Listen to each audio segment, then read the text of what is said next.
Hey guys, today I'm going to be doing a book review on The Au Pair by Emma Rous.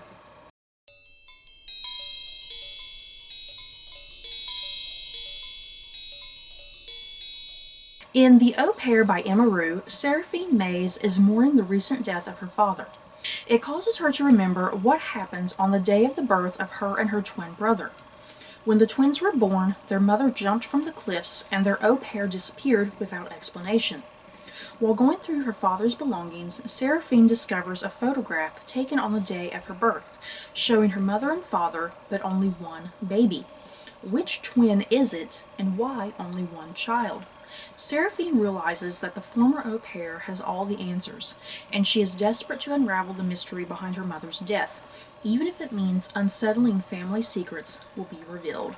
So, I found The Au Pair to be a very enjoyable read. I thoroughly enjoyed this book. Just very well written, I think, from start to finish. A good mystery, kind of thrill aspect to it. The thing about this book, I think this book likes to think that it's being more mysterious than it really is, if that makes sense. It's the type of book that I think you, the reader, you're probably going to catch on to things rather quickly. You're probably not going to totally understand, and you're not going to have every sort of thread wrapped together. But for me, I honestly do think this is the type of book that the mystery is not really all that mysterious once you kind of mentally put certain things together, and then you're kind of like, oh, okay, I see what's going on here. So yeah, you, the reader, will probably be far more aware of what's going on than the characters will be. So yeah, me personally, I did kind of figure out the direction the story was taking. Now, yeah, I definitely didn't totally figure 100% like every little thing. That's just nowhere near impossible. But yeah, there were certain little plot threads that I was kind of like, okay, I definitely see where this is going, because this seems to be the most logical explanation for things. But that did not ruin my enjoyment for the book at all. Even though I kind of had things figured out, it didn't ruin my enjoyment. It kind of left me going, okay, I want to see if I'm correct. That's that type of book, like, I want to know if I'm correct in my assumptions here. But yeah, there were still a few moments that I was like scratching my head like, wait, what's going on here? Like, there would be like some little twists and turns that were totally unexpected. But yeah, the book is not as mysterious as it wants to be.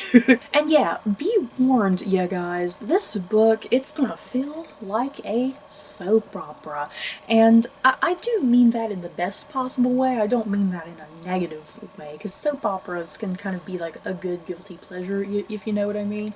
So yeah, this book definitely has like a soap opera aspect to it, and that's why I kind of say it's not as mysterious as it's trying to be, because I've seen soap operas and I know how soap operas function. That's how I was able to kind of connect the dots between certain things. So yeah, so getting into some of the nitty-gritty of the plot here, yeah, we have a couple different timelines. We have a 2017 plotline that follows our main character, Seraphine Mays. Her father has recently died. She's going through his belongings. And yes, something you need to know about Seraphine's backstory is that she has a twin brother and an older brother. And yeah, on the day of her and her twin brother's birth, we don't know what has happened, but something has gone on, that their mother, she has jumped off of a cliff, and yeah, their au pair, or nanny, however you want to word it, their au pair, like, vanished on the day of their birth. So Seraphine, in 2017, she's going through her father's belongings. She finds a picture, and in this picture there's her mother and her father, her older brother, but there's one baby. There should be two babies there because there should be twins. So yes, Seraphine develops this perhaps unhealthy kind of attachment to this photograph and desperation, like, okay, this was taken on the day of my birth, but why is there only one baby there? Is it me? Is it my twin brother? What's going on? So Seraphine kind of realizes, I need to track down our au pair, the lady that was taking care of my oldest brother. I need to track her down because she might have all of the clues about what happened on the day of my birth and what happened to my mother. Did she commit suicide, or was she pushed off of that cliff? What the hell happened on that day? Because Seraphine has no answers. Her grandmother is kind of shut down about answering questions. Her father is dead now, so there's no one there to answer those questions. And yeah, her oldest brother was like a little kid at the time, like only a few years old. So yeah, the only logical person who could have answers would be the au pair. So you have the 2017 section of this book, and then in between those chapters are flashback chapters to 1991, which is the birth of Seraphine and her twin brother. And yeah, the 1991 chapters follow the point of view of the au pair named Laura, and we get to learn more about Laura, how she got into this job position, why she's there. She has a very troubled backstory that you kind of literally don't find out about until kind of the end of this book.